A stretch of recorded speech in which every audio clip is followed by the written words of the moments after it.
मंत्रिमंडळाच्या विस्तारात मराठा, ओबीसी, आदिवासी, धनगर आणि अनुसूचित जाती, अल्पसंख्याक, बिगर मराठी अशा सर्व जाती जमातींचा समतोल राखण्यात आला होता। याशिवाय विदर्भ, पश्चिम महाराष्ट्र, कोकण, उत्तर महाराष्ट्र असा विभागीय समतोलही राखण्यात आला होता। खास करून स्थानिक स्वराज्य संस्थांच्या निवडणुकीमध्ये ओबीसींच्या मतांचा पाठिंबा घेण्यासाठी छगन भुजबळ यांना मंत्रिमंडळामध्ये पुन्हा एंट्री दिली।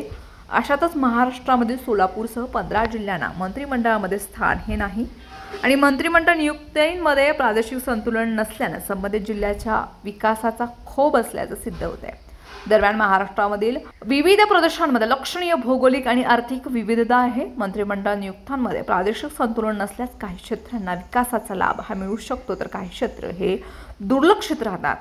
ज्यावेळी काही प्रदेशांना वारंवार मंत्रिमंडळ पदावरून वगळलं जातं, त्यावेळी राजकीय बहिष्कार आणि दुर्लक्ष या दोन्ही गोष्टी होऊ शकतात। परिणामी ऐतिहासिकदृष्ट्या प्रादेशिक अशांतता आणि विदर्भासह वेगळ्या राज्यांच्या मागण्यांना चालनाही मिळाली। जिल्ह्यामध्ये पावसाचा तांडव आणि पालकमंत्र्यांविना जिल्हा प्रशासन हाताळतंय परिस्थिती। सोलापूर जिल्ह्यामधील भूमिपुत्र पालकमंत्री नसल्याचा फटका बसत असल्यानं प्रत्येक आघाड्यांवरती स्पष्टपणे दिसत आहे। मागच्या काही दिवसांपासून सोलापूरमधील अक्कलकोट औद्योगिक वसाहतीमध्ये भयानक अग्नितांडव घडलं आणि या शहरात एवढे मोठं अग्नितांडव यापूर्वी कधीच घडलं नव्हतं। भयानक अग्नितांडव घडून देखील वेस्ट पालकमंत्री जयकुमार गोरे यांनी पाहणीसाठी वेळ काढण्याचं औदार्यही दाखवलं नाही। त्यानंतर सोलापूर जिल्ह्यामध्ये रविवार दिनांक 25 रोजी सोमवारी तुफान पाऊस झाला, तसा यापूर्वी झाला होता। पंढरपूर आणि माळशिरस या दोन्ही तालुक्यांना पावसाचा तडाखा बसलाय। नुकसानीच्या अशा घटना घडत असतानाही पालकमंत्री जयकुमार गोरे यांचा पाहणीसाठी दौरा होईना,